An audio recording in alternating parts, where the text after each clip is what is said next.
Hey everybody, how's it going? Today we're going to do a rundown of the Yu-Gi-Oh! Collab. I know this is a little bit later than I usually do it, but a certain Tetris Battle Royale game has really taken up my free time. It's a lot of fun if you haven't tried it yet. But without further ado, let's quickly go through the event and what you need to do to maximize your fun in the collab. So, the Yu-Gi-Oh! Collab will be available from February 15th, which is already passed, all the way up until the 27th. 11:59 a.m. That is when the gacha will go away. Some events may continue slightly after that, but not for too long. Make sure you log in every day during the event to get one free orb, and also on day 4 and 8 of which you log in, you will get a Togodama, which will allow you to do a free single pull, which doesn't guarantee anything, but there is a chance. The characters that we're gonna get in this collab, we got first Tea, or Anzu in Japanese. She is the light 5-star monster. As you can see, she has regen, counter slayer on her main, and recovery, super null, gravity barrier on her gauge, which is a pretty darn good set for a 4-5-star monster. Actually, even for a 5-6-star monster. You get some healing, you get that Slayer with the counter Slayer, and since it's on the main, her main bump, Energy Heart, will be getting that bonus damage if it applies. Recovery, if you hit your friendly units, you'll heal, and of course Super Null Gravity Barrier will let her speed up instead of slowing down if she hits a Gravity Barrier. It's pretty darn good. My Valentine is the green, the wood, 4-5-star monster. Kujakumai is the Japanese name. And she's got Flight, Demon's Bane M, which is the double slayer against demons and demon mancer types, I think. And super null damage wall means instead of taking damage on the first wall she hits, she will dish out extra damage. Scatter Pierce Wave 3, not too bad as well. But let's go to the 5-6-star monsters, the ones that you will be aiming for the collab. We've got Seto Kaiba, null damage wall, counter slayer on the main, and null magic circle. Everybody loves that null magic circle ability. Strike shot unleashes a neutron blast in the targeted direction and paralyzes if it goes through the weak point. And I do believe there is an explosion afterwards, which does the bulk of the damage, which is pretty good. 8-way laser XL, well, sure. But, you know, null damage roll, null magic circle is going to be an important combination, I feel like, somewhere in the future. Yeah. Joey Wheeler, the one that I was able to pull from the gacha. Flight, null gravity barrier with null block and mech slayer. So flight, null block, and null gravity barrier is probably a combo that will come in handy in the future as well. Strike shot passes through enemies, so it turns into a pierce type and attacks the closest one after he's done moving with the Inferno Fire Blast, which again is a pretty darn good damage source. And that breath destruction has amazing range, so it can reach a lot of enemies wherever you are, so that's pretty darn good. But of course, Yugi, the protagonist of the collab, well, protagonist of the anime as well, he will get both an Evo and an Ascended form. So first, the Evo features the Silent Magician that has Minesweeper M and Super Null Gravity Barrier, which is, I mean, it's a solid combo for sure. But that bump combo with that Involute Sphere, having the dark version of Mana's awesome bump combo there, is pretty awesome. Although Yugi is a balanced type, so it's not going to be that crazy, but it is still darn good. Ascended form features the Black Magician, which I remember very vividly when I watched the anime. Minesweeper M with null damage roll, drain, and strike shot reducer on the gauge, so that is a solid set as well. I mean, there are plenty of Minesweeper and null damage roll monsters, but I mean, collab character, you know that the bump combo with the lock on all laser L plus that lightning destruction, darn good. Oof, yeah. And as you can see on the left, that there are individual days when the particular characters will have rate ups in the gacha. They will have a slightly higher rate than the other two. It doesn't mean that you're only going to get that monster if it's a 5-6 star, so do keep that in mind if you're coming from other games. On the last day, the 26th, all of them will have an individual gacha that features their own rate up. So if you are waiting, or you're collecting orbs, or you're waiting till a paycheck to drop to get it, you can pick and choose on the 26th on which one you want to have a better chance at. Alright, as for the events, all of them have popped up at least once, but we've got Pegasus in the scheduled limited 5-6 star event, so make sure you take a look at the schedule as to when his quest drops to try and max slug him. Bakura is your 5-6 quest direct drop quest, so that means you don't need a max slug. However, in return, it is available 24/7. And also available 24/7 are the 4-5 star quests featuring what was your name? Weevil and the American dude there, Keith. I don't know if it's still Keith in the American version, but yeah. But most importantly, we've got our difficult quest of the event.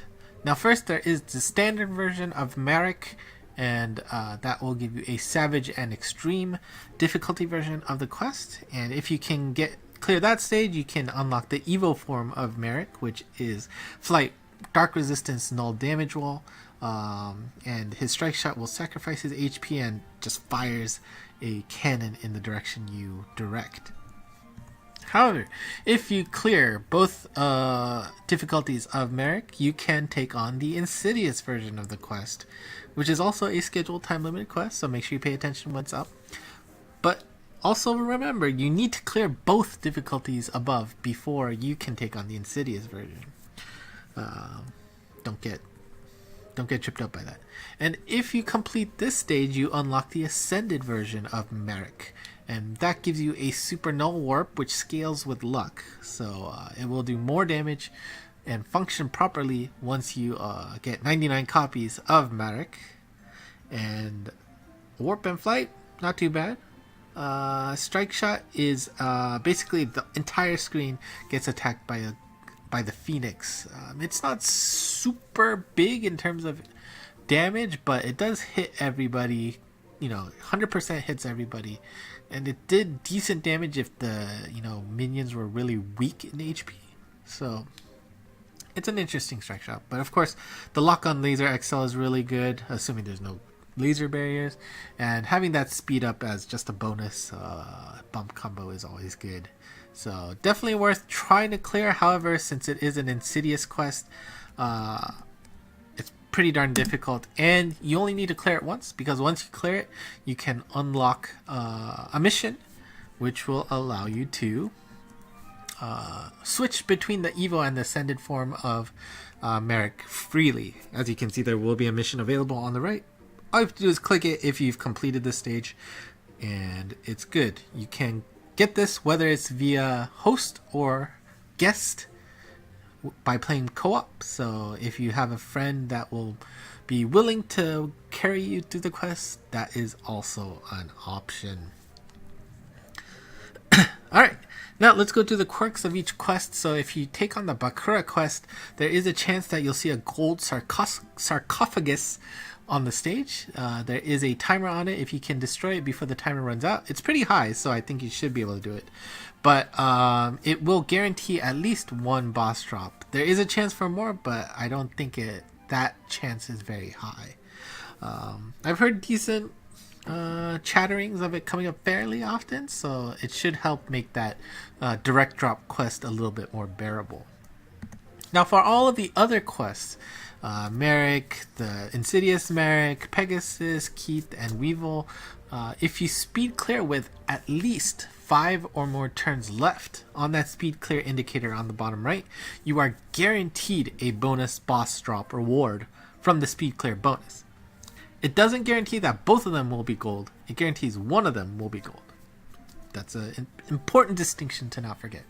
And so this really means that if you're going to take on one of those quests, that it does incentivize you to speed clear by 5 turns rather than stacking max lucks. Because remember, a max luck only gives you the chance at 2 chests. However, speed clearing with 5 turns or more left guarantees you a boss drop, which means as long as you're able to do that, you can get 2 drops minimum per clear, assuming you know continue, which I assume you will be.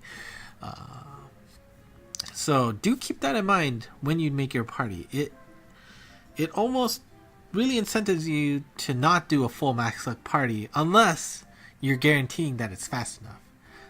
But when you do a full max luck team, you sacrifice speed in favor of more chests. So make sure you gauge those pros and cons as you form your team. Now, in conjunction with this collab, there is a special story mode, and you can access those through the mission tab. And as you can see, there will be something like that. You'll see some text on the top left, and basically it lets you open external site. It's just a web page owned by Mixi, xFlag, and just a simple story mode. Kind of rehashes what happened in that first season of Yu-Gi-Oh, and as you go through the story, it'll be like, okay, you need to defeat Weevil, you need to defeat blah, and if you do that, you'll get some extra rewards. And since you're probably gonna do it anyway for the in-game rewards, and actually there might be some of you out there who are doing this solely for the real-life game rewards, because let's actually open up the app. If you take a look at the mission here, there are 5 missions in total that you need to do. First is, I've already started it, is to open up the story mode and just start reading it. And eventually you'll get a mission that'll ask you to defeat Weevil. So we'll just grab those rewards here. And bloop. And as you can see, it'll say Insectar Combo Kiwami. So just defeat the Savage version of Weevil to get a gift card for a special card, which I'll go over in a bit, as well as a Stamina Min reward, which is always nice. Oh, it's not a Stamina Min. Looks like that was the was it the Friend Min? Let me fix that. Friendless refresh. And again, all you have to do is clear the easier stage. So this is nice for those of you who are just playing it for the card rewards. The third mission is to defeat Keith there. That'll give you an Insta Ascend Charl. Clearing Pegasus will give you a Yugi Good Job sticker, as well as another gift code for a YuGiOh card. And finally, if you are able to read the ending of the story mode, you will get a single orb for the game. Pretty good. And like I said, since you're probably clearing the quest anyways, this shouldn't be a problem.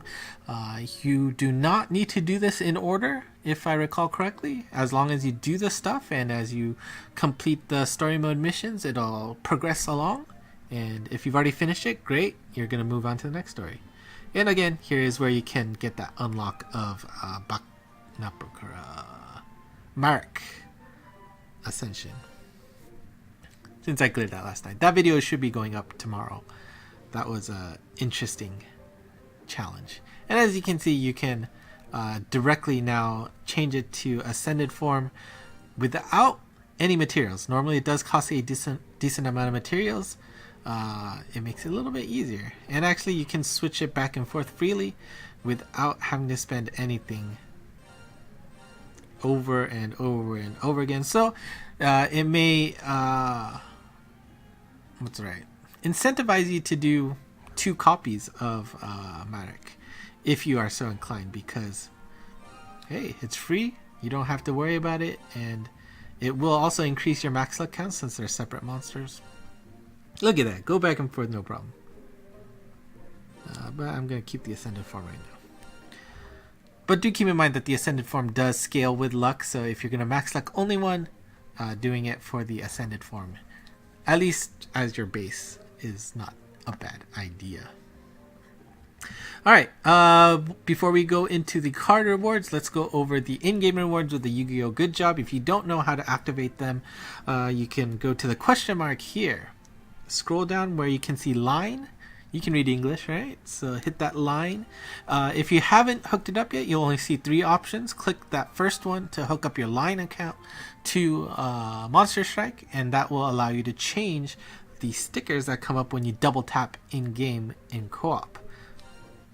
And as you can see, we had this before with the Sailor Moon characters, and they actually have voices, unlike the Monster Strike standard ones, which just have a different sticker. But as part of the Twitter campaign, we already got Joey's version and Kaiba's version unlocked. And once you clear the missions, you will get a Yugi version, which I haven't done yet, so I can't show it off, but there you go. And last but not least, this is what some of you may be aiming for. You can actually get special versions of 2 characters as a real usable Yu-Gi-Oh card. These are play legal apparently, so you can use them. Once you clear the appropriate quests, that was mission 2 and 4, those mission rewards show up as a treasure chest in the mission box, but you will be able to get a gift code that you can redeem. This is the same process as the takoyaki stuff that we've had previously if you played this game before. If not, just click that present box on the top right on the main screen. That'll allow you to get a reward. You should see a green link, such kind of like this, that you can tap, which will open up an external site, which is going to be Gifty. And through Gifty, you can choose which store you want to redeem this reward from. Now, there are 2 possible stores. All of these, of course, are in Japan only, so you can't go to a separate store that may be open in your respective country. That does not work. They will not know anything about this, so you have to be in Japan to get this. You can go to the YuGiOh stores, which is all stores. They did warn that some stores were having stock issues. They didn't actually get it on time, so make sure you double check before you redeem your reward. And Tsutaya's, not all stores are participating, so make sure you go to the link below in the description and see if the closest one near you is actually participating in this. And the most important thing is that stores have limited supplies, so even if you go to one, they might not necessarily have any left. So do take care. And if you have to move around, and let's say you pick Tsutaya and your closest one is out of it, and you want to try to go to a YuGiOh instead, YuGiOh, sorry. But if you've already redeemed your stuff for Tsutaya, you can't change it anymore.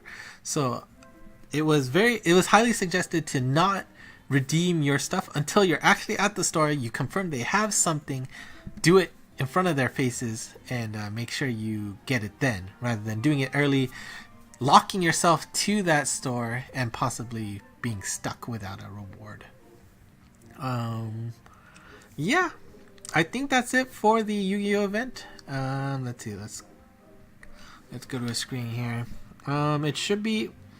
It's a fun quest. There's a lot of cool missions. If you haven't tried it out yet, this music is nice. The animations with all of the bosses are great, especially how, if you're lucky enough to pull a 5-6 star monster from the gacha, the starting animation of the characters you bring are pretty darn awesome. If you haven't tried that out yet, use a friend and see it in action. That is pretty darn awesome. And I know there could be a decent amount of people who are out there who are just playing this for the first time. So if you have any questions, I am more than willing to help you out here. So please ask away in the comments. I will answer any questions you have. You can also follow me and SF on ENG Monst on Twitter. We try to update everything as soon as possible, and if you have any questions there, I'm more than happy to answer it as well. If you care about this channel, go ahead and follow ScottNackYT on Twitter. That will be me trying to remember to update when I upload videos. I know I haven't been great about that lately, but I will try to make that better. And as always, please like, subscribe, follow, bell, something. It's always appreciated. Is that it? I think that's it. Alright. Thank you for watching. Until next time. Bye bye.